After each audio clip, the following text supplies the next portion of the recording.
दोस्तों, गणतंत्र दिवस की आप सभी को बधाई। आज के सेशन में 10 क्वेश्चन डिस्कस करेंगे जो कि एग्जाम्स में आ सकते हैं।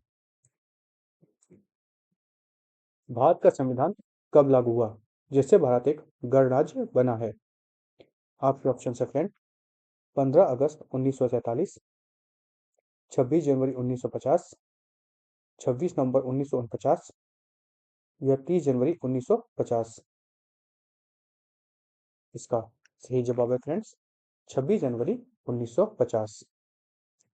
26 जनवरी के दिन भारत के लिए सिर्फ एक राष्ट्रीय उत्सव नहीं बल्कि एक कॉन्स्टिट्यूशनल माइलस्टोन भी है। याद रखिए फ्रेंड्स कि 26 जनवरी का जो दिन है वो 1930 से जुड़ा हुआ है, जब Indian national Congress Lahore session हुआ था। लाहौर सेशन हुआ था 1929 में, जब जवाहरलाल नेहरू ने उनकी अध्यक्षता में पूर्ण स्वराज की घोषणा की थी। और इसी दिन को सम्मान देते हुए 26 जनवरी 1950 को कॉन्स्टिट्यूशन ऑफ इंडिया पूरी तरह लागू किया गया है। ये बात आप याद रखिएगा। दूसरी बात आप याद रखिएगा कि इस कॉन्स्टिट्यूशन को, संविधान को तैयार करने में 2 साल 11 दिन 2 साल 11 महीने और 18 दिन लगे थे और इसे 26 नवंबर 1949 को अडॉप्ट किया गया था। कब अडॉप्ट किया गया था फ्रेंड्स?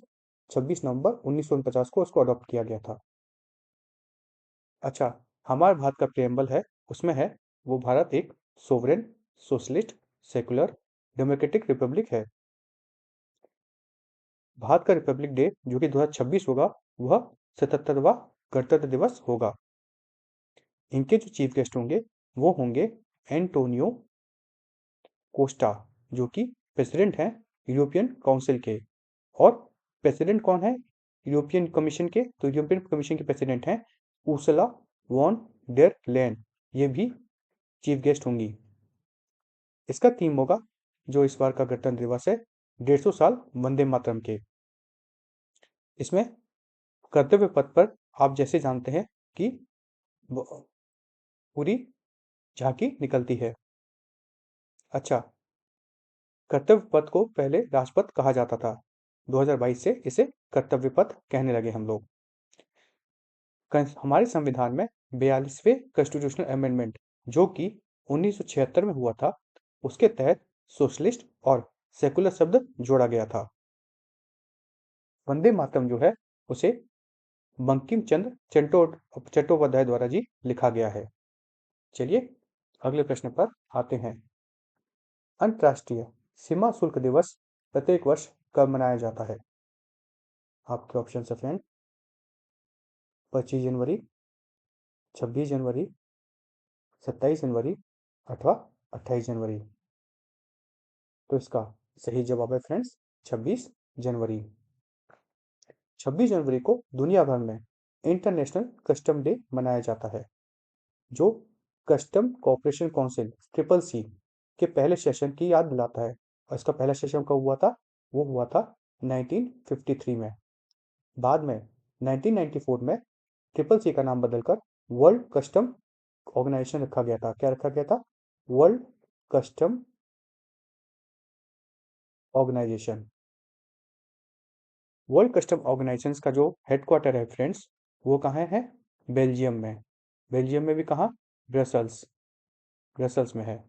इसके 185 मेंबर्स हैं जो 98% ग्लोबल ट्रेड को देखते हैं। चलिए अगले प्रश्न पर आते हैं। अंतर्राष्ट्रीय स्वच्छ ऊर्जा दिवस पहली बार वैश्विक स्तर पर कब मनाया गया? आपके ऑप्शन है फ्रेंड। 2022, 2023, 2024 या 2025। तो इसका सही जवाब है फ्रेंड्स 2024। हर साल 26 जनवरी को, अब हम इस बारे में क्यों पढ़ रहे हैं? क्योंकि आज ही के दिन 26 जनवरी के दिन हर साल 26 जनवरी को international day of clean energy मनाया जाता है। यह तारीख इंटरनेशनल रिन्यूएबल एनर्जी एजेंसी मतलब IRENA international renewable energy agency के फाउंडेशन डे, जो कि 26 जनवरी 2009 से जुड़ी है, उस दिन का प्रतीक है। यह दिन SDG 7 सस्टेनेबल डेवलपमेंट गोल को प्रमोट करता है। अच्छा, IRENA का हेडक्वार्टर कहाँ है? मैंने कल ही आपको बताया था, अबू धाबी, UAE में है। इंडिया IRENA का फाउंडिंग मेंबर है कौन? हमारा भारत देश। ठीक है फ्रेंड्स, चलिए अगले प्रश्न पर आते हैं। वह 26 के गणतंत्र दिवस परेड की मुख्य कथा किस ऑपरेशन पर आधारित है?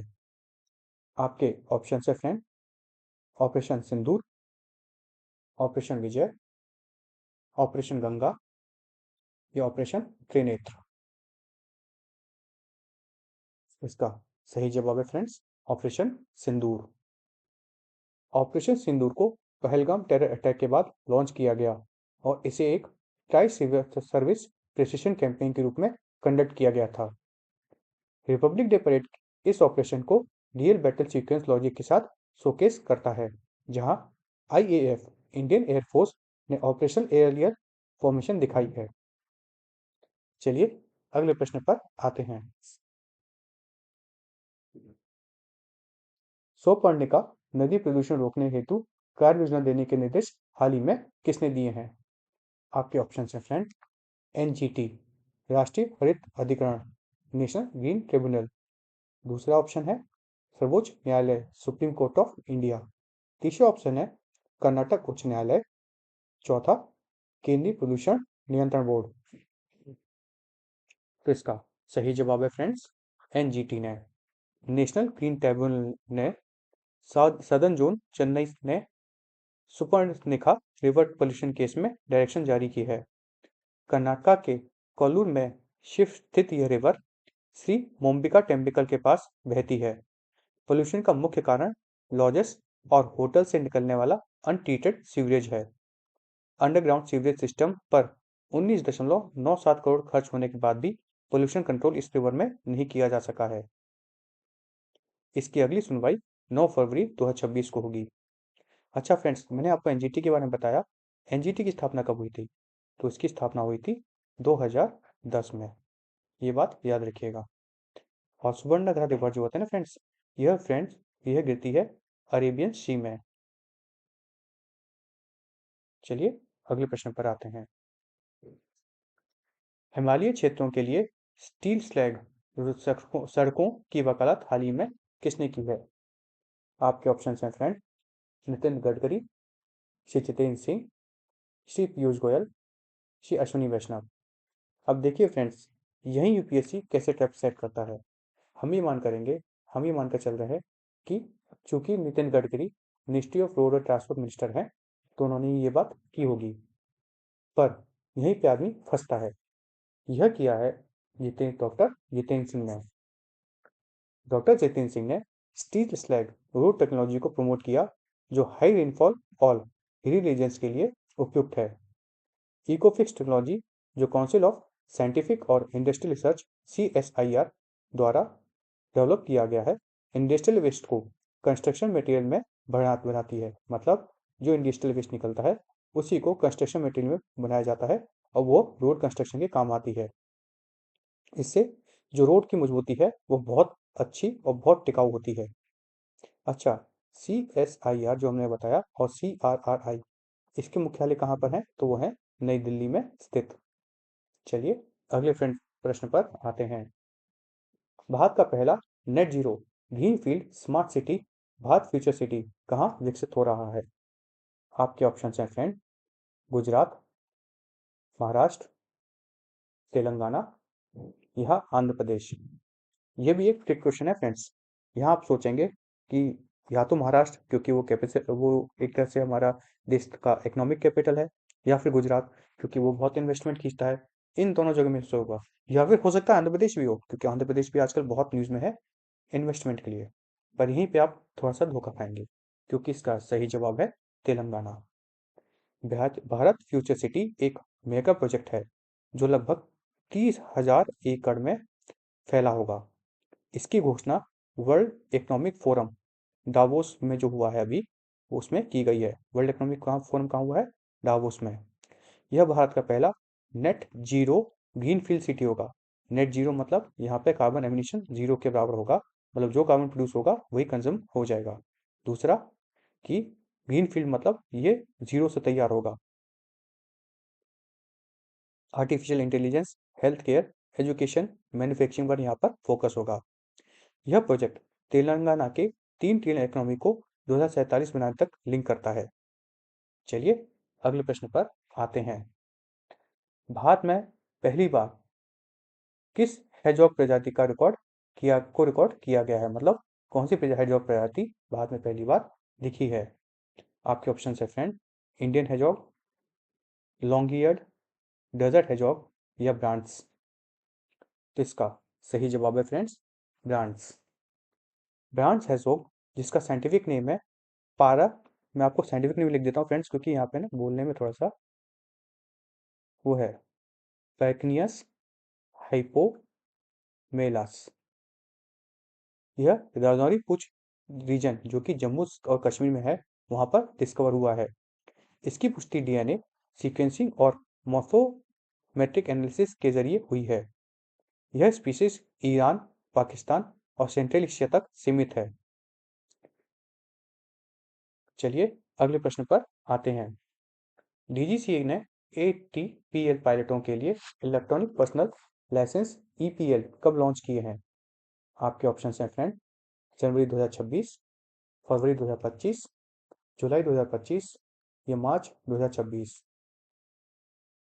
इसका सही जवाब है जनवरी 2026। डीजीसीए ने electronic pilot licence EPL launch किया है। क्या लॉन्च किया है? EPL, electronic pilot licence. यह एक सिक्योर डिजिटल लाइसेंस है जो ईजीसीए मोबाइल एप्लीकेशन के थ्रू एक्सेसिबल है। यह international civil aviation authority ICAO के अमेंडमेंट 178 के तहत नॉर्म्स को फॉलो करता है। भारत चाइना के बाद दुनिया का दूसरा देश बना है जहां ईपीएल लागू हुआ है। पहला चाइना है, दूसरा भारत है जिसने यह ईपीएल पॉलिसी लागू की है। अच्छा, आईसीओ के मैंने आपको यहाँ पे बखान किया था, उसके हेडक्वार्टर्स कहाँ हैं? हेडक्वार्टर्स आप फ्रेंड याद रखिए, ये काम आएंगे, ये आपसे पूछे जाएंगे।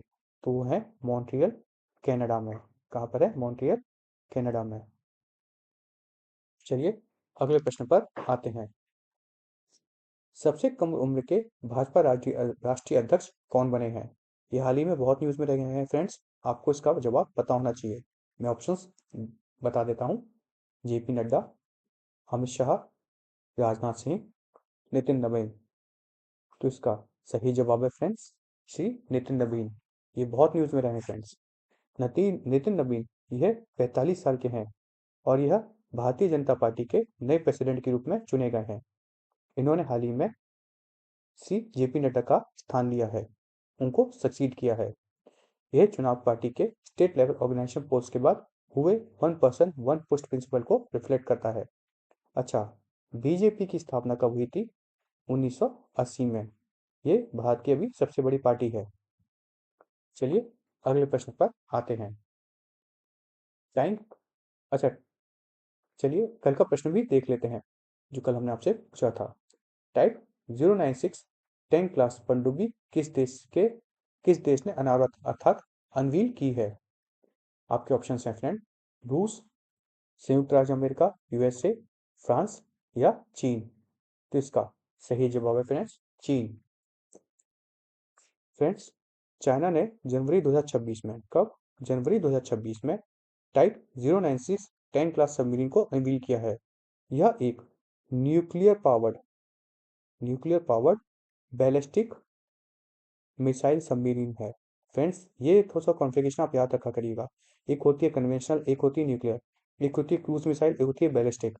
तो ये सब याद रखिए कि न्यूक्लियर पावर्ड है कि कन्वेंशनल है, बैलिस्टिक है कि क्रूज मिसाइल वाली सबमरीन है। इसे हम SSBN भी कहते हैं। इसका उद्देश्य चाइना की सी बेस्ड न्यूक्लियर डिफेंस को मजबूत करना है। फ्रेंड्स, अब कल के लिए प्रश्न देख लेते हैं। हमारा प्रश्न आपके लिए कल के लिए है, प्रारूप राष्ट्रीय विद्युत नीति NEP 2026 को सार्वजनिक परामर्श के लिए किसने जारी किया है?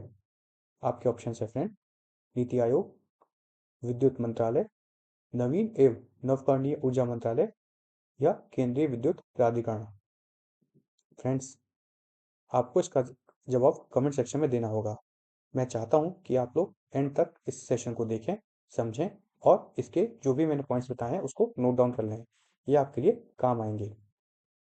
अंत में फ्रेंड्स, चूंकि आज गणतंत्र दिवस है तो एक कविता जो कि बहुत फेमस है वो आपको मैं बोलना चाहूँगा।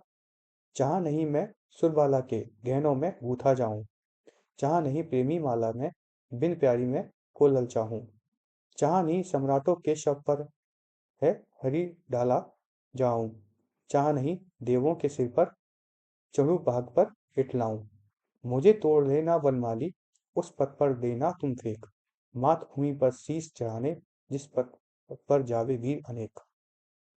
फ्रेंड्स, ये कविता किसने लिखी है ये भी आप कमेंट सेक्शन में बताइएगा। जय हिंद, जय भारत।